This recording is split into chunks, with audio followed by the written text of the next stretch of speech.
వాసుదేవరావు గారు, సో మీరేమంటారు? అంటే నిజంగా సాఫిస్టికేటెడ్గా పనిచేయాల్సి ఉంటుంది అండ్ తీవ్ర పరిణామాలను అరికట్టాలంటే కరెక్ట్గా యాక్ట్ చేయాల్సి ఉంటుంది. సో ఒకప్పుడు ఉన్న అగ్రెసివ్నెస్ లేకపోతే ఆ స్ట్రాటజికల్ అప్రోచ్ ఇప్పుడు లేదా, లేకపోతే ఏదైనా క్లారిటీ ఉందా ముఖ్యంగా మీ పార్టీ పరంగా కానీ? సో ఎలాంటి అడుగులు పడాలి బెంగాల్లో అనే విషయంలో మీరేం చెప్తారు?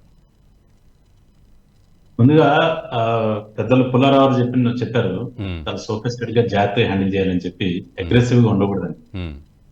కానీ యుద్ధంలో ఒకళ్ళు కత్తి పట్టుకొని వస్తే ఇంకో 2 రోజులు కర్ర పట్టుకొని వస్తే పని కాదు. ఈ రోజు వరకు కూడా మనం కర్రతోనే ఉన్నాం.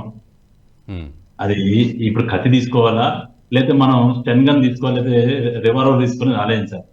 ఎందుకంటే అలా ఆలోచిస్తూ మన హిందూ ధర్మం ఎప్పుడు కూడా అందరిని కలుపుకునే ధర్మం ఇది.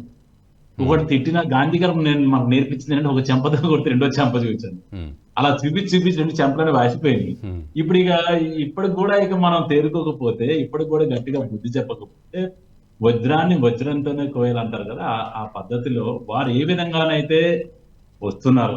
అయితే తప్పకుండా కూడా పుల్లారావు సజెషన్ కొంచెం తెలివిగా, కానీ వాడు కత్తితో వస్తే నేను కత్తితో కొట్టాల్సిందే, నేను కర్రతో అయితే కర్ర 2 ముక్కలు అయితే తర్వాత ఆ కత్తితో నన్ను పొడి చేస్తాను అంటే కరెక్ట్. కానీ అక్కడ వాస్తవానికి బెంగాల్లో అటు హింస పెట్టరేగిపోవడం జరుగుతోంది. తర్వాత హిందూ వర్గాలను అణిచివేతకు గురి, అంటే సెకండ్ గ్రేడ్ పీపుల్ లాగా అక్కడ మారే పరిస్థితులు ఉంటున్నాయి. సో ఇది యుద్ధం అన్నప్పటికీ కూడా ప్రజలు ఏ రకంగా ఇబ్బందులు పడుతున్నారు, పొలిటికల్గా దానికి ఎటువంటి సొల్యూషన్స్ ఇవ్వబోతున్నాం అనే ఒక సీక్వెన్స్ తీసుకుంటే ఎలా? తప్ప పొలిటికల్ సొల్యూషన్ ఇంకొక జూన్ 4వ తారీఖు పొలిటికల్ సొల్యూషన్ వచ్చేస్తుంది అక్కడ. ఓకే, దానికి మనం పెద్దగా ఆలోచించిన అవసరం లేదు. పొలిటికల్ సొల్యూషన్ ఆల్రెడీ ప్రజలు నిర్ణయించుకున్నారు. ప్రజలు వాళ్ళు పడుతున్న బాధలకి చరమాంకం పాడాలనుకున్నారు. రేపు జూన్ 4వ తారీఖు స్పష్టంగా మనందరికీ తెలుస్తుంది.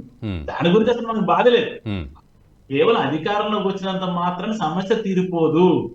అధికారంలోకి వచ్చిన తర్వాత దాన్ని ఏ విధంగా హ్యాండిల్ చేసి వచ్చే 5 ఏళ్లలో వెస్ట్ బెంగాల్లో కూడా సుస్థిరమైన పరిపాలన, లేకపోతే అరాచక శక్తుల్ని ఏ విధంగా మనం నిర్మూలించాలి, ఈ యొక్క చొరబాటుదారుల్ని ఏ విధంగా నిర్మూలించాలి, చొరబాటుదారులందరికీ కూడా ఏ విధంగానైతే ఆధార్ కార్డులు, ఓటర్ కార్డులు ఇచ్చి ఓటర్లుగా మలుచుకొని ఆ ఓట్లందరూ గుండు గుత్తగా వేయించుకొని ఇన్నాళ్ళు మరి పరిపాలన ఏ విధంగా సాగించి వాటన్నిటి మీద ఎలా వర్క్ చేయాలని చెప్పేది ఖచ్చితంగా కూడా భారతీయ జనతా పార్టీ దగ్గర దేశ రక్షణ కోసం కావాల్సిన ఏదైతే ఒక ఫ్రేమ్ వర్క్ కావాలో ఆ ఫ్రేమ్ వర్క్ అంతా కూడా పెద్దలందరూ తయారు చేసి ఉంచారు.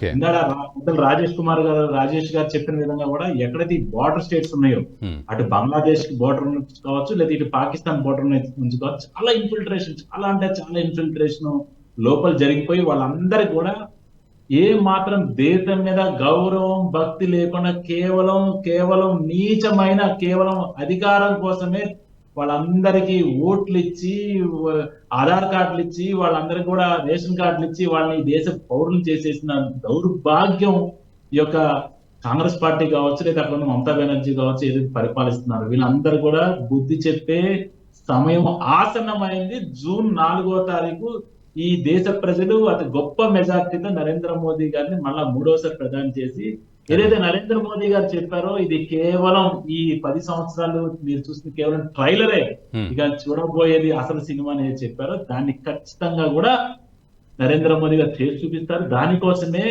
ఇంతకాలం అధికారంలో లేకపోయినా, ఎప్పుడు అధికారం చూడకపోయినా, 2 సీట్లతో వచ్చినా పట్టు వదలని విక్రమార్కుల్లాగా భారతీయ జనతా పార్టీ కార్యకర్తలు అందరూ కూడా సైనికుల్లాగా ఎంతో మంది ప్రాణాలు విడవడం జరిగింది. కనీసం అధికారం చూడకుండా, అంటే వారి జీవితకాలంలో అధికారం చూడకుండా ఎంతో మంది మా యొక్క కార్యకర్తలు అంటే పెద్దలు పైకి వెళ్ళిపోయారు. ఆ కళలన్నీ ఈ రోజు నరేంద్ర మోదీ గారు నిజం చేస్తూ గత 10 ఏళ్ళకి ఏదైతే అవినీతి రహితంగా పరిపాలన చేసి ఈ యొక్క భారతదేశాన్ని ఈ రోజు ప్రపంచ పటంలో, ఇంతకుముందు మనం చిన్నప్పుడు మన చరిత్ర చదువుకున్నాం, భారతదేశంలో చాలా గొప్పది, ప్రపంచంలో చాలా గొప్పదని, కానీ మీరు లేదు. ఈ రోజు మనం చూస్తున్నాం భారతదేశం యొక్క పాస్పోర్ట్ విలువ ఈ రోజు అమెరికాలో ఉన్నోని అడగండి. 1970లో 80లో అమెరికా వెళ్ళిన వాళ్ళని అడిగితే మీకు సరైన సమాధానం వస్తుంది. వాళ్ళు ఆ రోజుల్లో అమెరికా వెళ్ళినప్పుడు వారికి దొరికిన ఆదరణ, వారికి దక్కిన గౌరవం, ఈ రోజు అదే పాస్పోర్ట్ ఈ రోజు బాధపడుతున్నా, నేను నా పాస్పోర్ట్ ఎందుకు వదులుకొని ఈ దేశం యొక్క సిటిజన్షిప్ తీసుకున్నాను నేను. వచ్చే రోజుల్లో ఇక్కడి నుంచి అక్కడికి వెళ్ళి ఏ విధంగా పౌరసత్వాన్ని, భారతదేశ పౌరసత్వం వదులుకొని అమెరికా పౌరసత్వం తీసుకున్న వాళ్ళు చాలా మంది కూడా ముందు రోజుల్లో అక్కడి నుంచి ఇక్కడికి వచ్చి ఆ పౌరసత్వాన్ని వదులుకొని భారతదేశం యొక్క పౌరసత్వం తీసుకునే రోజు మీరు నేను మన కళ్ళ ముందే చూస్తాం. కరెక్టే వాసుదేవరావు గారు, బట్ దేశాన్ని గెలుస్తున్నారు, ప్రపంచాన్ని గెలుస్తున్నారు, బట్ బెంగాల్కి వచ్చేసరికి మరి ఎలా ఎంతవరకు గెలిచిన సందర్భము, లేకపోతే మీరు జూన్ 4 తర్వాత అన్నారు కాబట్టి అనూహ్యమైన ఎటువంటి పరిణామం ఉండబోతోంది? ఎందుకంటే ఇప్పుడు సందేశ్ ఖలీ లాంటి ఇన్సిడెంట్లు ఇందాక మనం అనుకున్నట్లు అట్లాంటి ఇన్సిడెంట్లు జరిగిన నేల అది అక్కడ. సో మీరు దానికి ఎదురుగా ఒక విక్టిమ్ని అక్కడ నిజంగా నిలబెట్టారు, ధైర్యంగా మహిళను తీసుకొచ్చి నిలబెట్టారు, అట్లాంటి సందర్భాలు ఉన్నాయి. సో ఎటువంటి మార్పు రావాలనేది మీరు కోరుకుంటున్నారు? మేము నిలబెట్టలేదండి, మహిళలే ఈ రోజున అసలు కలకత్తా అంటే దుర్గామాత యొక్క స్థలం అది. ప్రధాని మోదీ కూడా శక్తి స్వరూపం అన్నారు. అటువంటి దుర్గామాతలు ఈ రోజున నిద్ర లేచి అంటే వాళ్ళు ఒక్కసారి వాళ్ళు ఆ యొక్క సంఖ్యలు తెంచుకొని ఈరోజు దుర్గామాతల్లాగా బయటకు వచ్చారు. వాళ్ళని తట్టుకోవటం మీ వల్ల నా వల్ల కాదు. ఈ నా స్పష్టమైన నిర్ణయం వెస్ట్ బెంగాల్ ప్రజలు చేసుకున్నారు. అదే విధంగా మనకి అక్కడ అధికారం రాబోతుంది. ఏదైతే 25 సంవత్సరాలు కంటిన్యూస్ గా కమ్యూనిస్టులు పరిపాలించి దాన్ని ఏ విధంగా రోత పుట్టించారో, ఆ తర్వాత మమతా బెనర్జీ వాళ్ళకి అంటే ఇంకో క్యాన్సర్ లాగా ఏమి తగులుతుంది, ఈ మొత్తాన్ని కూడా క్లీన్ చేసే సమయం ఆసన్నమైనది. మంచి మెజారిటీతో ప్రజలు ఈ రోజు నార్త్ ఈస్ట్ చూస్తే మీరు ఎంత మార్పు వచ్చింది చూడండి. ఒక ఇన్ఫ్రాస్ట్రక్చర్ కావచ్చు, అక్కడ అసలు మన నరేంద్ర మోదీ గారు రాకముందు వరకు కూడా వాళ్ళందరూ కూడా వాళ్ళు వేరే దేశస్తులు, మనం వేరే దేశస్తుల పద్ధతులు ఉంది. అసలు ఇటు సౌత్ లో వాళ్ళకి అసలు నార్త్ ఈస్ట్ గురించి తెలియదు. ఒక సరైన రహదారులు లేవు, అక్కడ విమానాశ్రయాలు లేవు, ప్రయాణ సౌకర్యాలు లేవు. ఈ రోజు మీరు టూరిస్టులు చూడండి, ఎంతమంది టూరిస్టులు హైదరాబాద్ నుంచి కావచ్చు, తెలంగాణ, ఆంధ్ర నుంచి కావచ్చు, నార్త్ ఈస్ట్ కి వెళ్తున్నారు. అసలు ఒకప్పుడు నార్త్ ఈస్ట్ గురించి, కాశ్మీర్ గురించి ఆలోచన గానీ, అక్కడ విహార యాత్రలకు గానీ వెళ్ళే టూరిస్ట్ అనే పరిస్థితి లేదు. ఈ రోజు మీరు చూడండి, సదరన్ ట్రావెల్స్ అని ఢిల్లీలో మన తెలుగు వాళ్ళకు ఉంది. ఈ రోజు వాళ్ళు అడగండి, అయ్యా మీరు నార్త్ ఈస్ట్ కి ఎంతమంది టూరిస్టులు వెళ్తున్నారు తెలంగాణ నుంచి, లేకపోతే కాశ్మీర్కి ఎంతమంది వెళ్తున్నారని.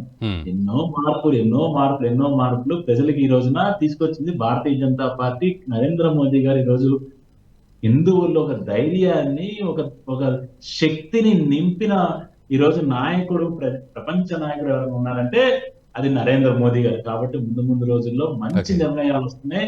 మీరు కూడా మనందరం ఆ సినిమాను మనం చూడబోతున్నాం. వచ్చే 5 ఏళ్ళలో ఆ సినిమాను మనందరం కూడా చూడబోతున్నాం. కాబట్టి అందరికీ శుభాకాంక్షలు, ఈ సందర్భంగా శుభాకాంక్షలు.